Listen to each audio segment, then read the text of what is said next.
উনুন test of Bengal, সহজে রান্না শেখার ঠিকানা। আপনাদের সাথে আমি পায়েল শুরু করছি আজকের রান্না। আজ আমি বানিয়ে নিচ্ছি ভেটকি মাছের পাতুরি। অনুষ্ঠান বাড়িতে ভেটকি মাছের পাতুরি খেতে যেমন লাগে, এইভাবে পাতুরি বানালে স্বাদ হবে ঠিক তেমনই। আর এই পাতুরি বানানোর জন্য ভেটকি মাছের ফিলে আমি ভালো করে ধুয়ে জল ঝরিয়ে রেখেছি, আর তার সাথেই কলা পাতা এইরকম টুকরো করে কেটে নিয়ে সেটাও ধুয়ে জল ঝরিয়ে রাখবো। এই ভেটকি মাছের ফিলেগুলো আমি বাজার থেকে এইভাবেই ফিলে করে কাটিয়ে এনেছি। তবে অনেক সময় জানেন তো, ফিলে করানো না থাকলেও নর্মাল যে মাছের পিস হয় ভেটকি মাছের, সেই পিস দিয়েও আমি পাতুরি বানিয়ে থাকি। কারণ পাতুরি খেতে আমি ভীষণ পছন্দ করি। আর শুধু মাছের পাতুরি নয়, আমি কিন্তু চিকেন পাতুরি, ডিমের পাতুরি বা বিভিন্ন নিরামিষ সবজি দিয়েও পাতুরি বানিয়ে থাকি। উনুন টেস্ট অফ বেঙ্গল সবসময়ই আপনাদের কাছে খুব সহজে এবং কম সময়ে ঘরোয়া উপকরণ দিয়ে বিভিন্ন ধরনের রান্না করে দেখায়। আজকের রান্নাটাও তার ব্যতিক্রম নয়, সেটা আপনারা বুঝতেই পারছেন। আর বিভিন্ন ধরনের রান্নার সাথে সাথে উনুন টেস্ট অফ বেঙ্গল আপনাদের কাছে একটা বার্তাও পৌঁছে দিয়ে থাকে। খাবার এবং জলের অপচয় করবেন না, খাবার ভাগ করে নেবেন, এতে ভালোবাসা বাড়ে। বিশেষ করে পশু পাখিদের জন্য তো একটু বাড়তি খাবার অবশ্যই রাখবেন। এখানে আমি মাছগুলোর সাথে মশলা এবার মাখিয়ে নেব। তার জন্য আমি পোস্ত আর সর্ষে, কাঁচা লঙ্কা দিয়ে খুব ভালো করে বেটে নিচ্ছি। এই মশলাটা বাটার সময় খুব বেশি জলের ব্যবহার করা যাবে না, যতটা সম্ভব শুকনো শুকনো করে বেটে নিতে হবে। আর শিলনোড়ায় সম্ভব না হলে আপনারা মিক্সিতেও বেটে নিতে পারেন। দেখুন আমার সর্ষে পোস্ত বাটা হয়ে গেছে। আরেকটা কথা, পোস্তটা আপনারা বাদ দিয়ে শুধু সর্ষে দিয়েও কিন্তু এই পাতুরি বানাতে পারেন। আমি এখানে মাছের ফিলেগুলোতে নুন হলুদ আগে দিয়েছিলাম, এবারে দিয়ে দিয়েছি অল্প একটু টক দই, তার সাথে বেটে রাখা সর্ষে, পোস্ত, কাঁচা লঙ্কা, আর দিয়ে দিলাম সর্ষের তেল। এবারে খুব ভালো করে এই মশলাগুলোর সাথে মাছটাকে মাখিয়ে রেখে দেব প্রায় 10 মিনিট। অন্যদিকে গ্যাস জ্বালিয়ে একটা চাটু গরম করে আমি সেই চাটুর উপরে কলা পাতাগুলোর দুপাশ খুব ভালো করে সেঁকে নিচ্ছি। এতে করে পাতুরি মোড়ার সময় পাতা ভেঙে যাবে না। তবে খেয়াল রাখবেন সেঁকার সময় যেন পাতা একেবারে পুড়ে না যায়। যখন দেখবেন রংটা অল্প অল্প চেঞ্জ হতে শুরু করেছে, তখনই কিন্তু পাতা সরিয়ে নিতে হবে। পাতুরি বাঁধার জন্য আমার দরকার সুতো। সাধারণত সাদা সুতো দিয়েই বাঁধা হয়, কারণ দেখতে ভালো লাগে। তবে সাদা সুতো আমার কাছে নেই, তাই অন্য রঙিন সুতো দিয়েই আমি পাতুরিটা বেঁধে নেব।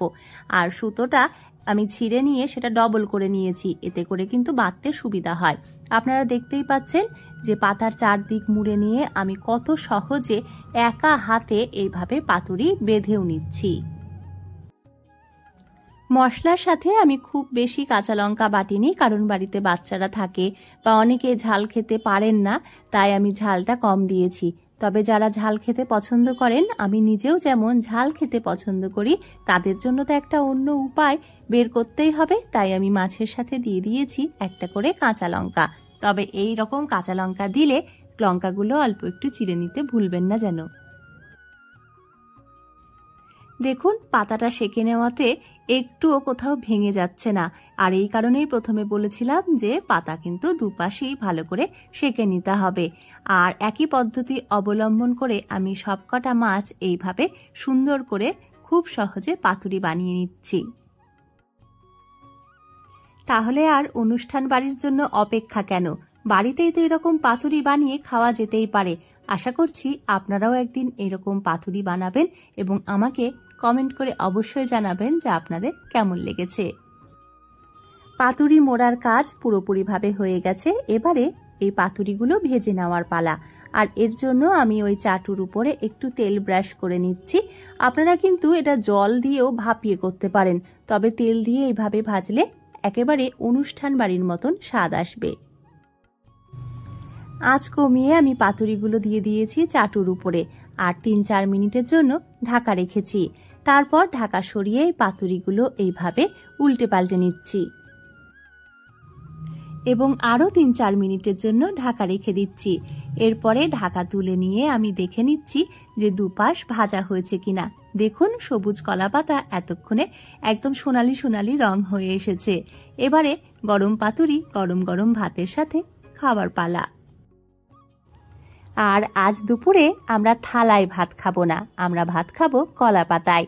তাই কলা পাতায় আমি ভাত বেড়ে নিয়েছি। আর এই কলা পাতায় ভাতের সাথে মাটির গ্লাসে জল থাকলে ব্যাপারটা আরও ভালো হয়। আপনারা যারা এরকম কলা পাতায় ভাত এবং মাটির গ্লাসে জল পছন্দ করেন তারা অবশ্যই কমেন্ট করে জানাবেন যে আপনাদেরও সেটা ভালো লাগে।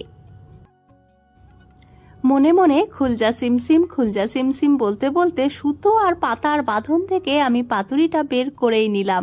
আর দেখুন কতটা লোভনীয় হয়েছে, কতটা সুন্দর হয়েছে, দেখেই বোঝা যাচ্ছে। মাছটা যে কত ভালো সেদ্ধ হয়েছে সেটাও কিন্তু বুঝতে আমার এবং আপনাদের কারোরই বাকি নেই। বাড়ির সব থেকে ছোট সদস্যকে আমি এই পাতুরি সব প্রথমে খাওয়ালাম এবং তার কাছ থেকে রিপোর্টটা নিয়ে নিই সে কি বলছে।